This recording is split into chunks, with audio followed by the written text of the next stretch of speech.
Hello, hello. Alors, j'espère que vous allez bien. Moi, personnellement, ça va très bien. Vous savez, quand il m'arrive justement d'évoquer la notion d'apprendre à apprendre, je vois des gens qui sont tout étonnés, qui se demandent est-ce que c'est possible d'apprendre à apprendre? D'autant plus que apprendre, c'est déjà apprendre. Donc, du coup, voilà, on ne comprend pas vraiment. C'est la raison pour laquelle aujourd'hui, j'ai décidé, on va dire, de vous faire cette vidéo-là pour vous expliquer les trois principales étapes dans l'apprentissage. Trois principales étapes. La première étape dans l'apprentissage, c'est ce qu'on appelle l'encodage. L'encodage, c'est la façon d'encoder. C'est la façon de faire rentrer l'information dans le cerveau. Et vous le savez, je vous l'avais déjà dit dans une précédente vidéo, que chacun d'entre nous a une façon de faire rentrer l'information dans le cerveau. Et cela dépend de certaines prédispositions génétiques qu'on va hériter de nos parents ou de notre formatage social. Mais chacun d'entre nous a une façon d'encoder. Donc, il est important pour chaque individu de connaître sa façon d'encoder l'information afin de pouvoir mieux l'encoder. Ensuite, on a ce qu'on appelle le stockage. Le stockage, c'est le fait qu'on va dire l'information se retrouve soit dans la mémoire à court terme, soit dans la mémoire à long terme. Et bien sûr, pour que l'apprentissage soit efficace, il faudrait que l'information aille se stocker dans la mémoire à long terme. Donc, comment justement faire de telle sorte que l'information aille se stocker dans la mémoire à long terme? Il va falloir répéter l'information.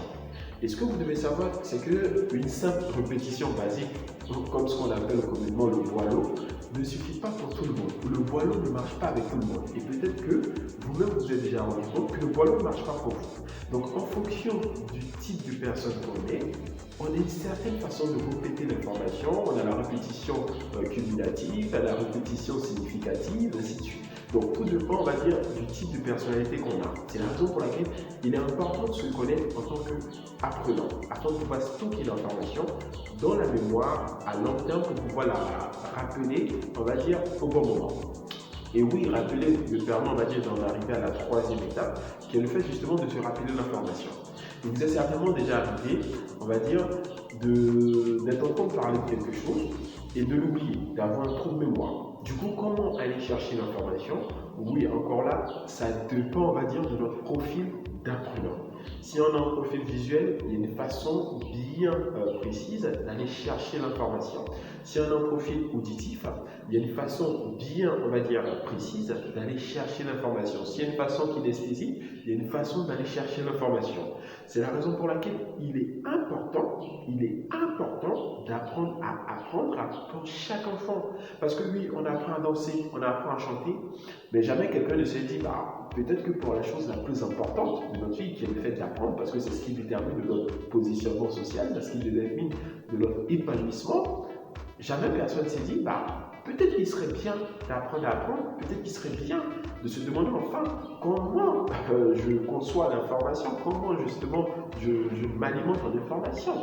Voilà, donc du coup, si vous, ça vous intéresse justement d'accompagner vos enfants dans le fait d'apprendre à apprendre, on vous propose de les inscrire, pourquoi pas, à nos sessions de coaching scolaire, où ils apprendront enfin à connaître le profil d'apprenant.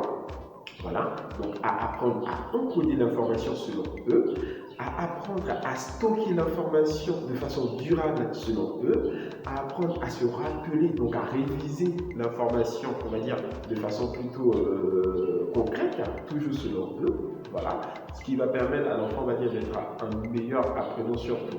Donc si ce challenge-là vous intéresse, c'est ces numéros-là qu'il faut contacter. Et bien sûr, nous, on se fera un plaisir d'accompagner vos enfants afin de faire d'eux de meilleurs apprenants, mais surtout de tirer d'eux les meilleures compétences qui sommeillent dans leur petit corps. Allez, moi j'ai été ravi de vous faire cette vidéo, je vous donne rendez-vous pour une prochaine vidéo. D'ici là, prenez soin de vous et puis je vous dis à très bientôt. Bye bye.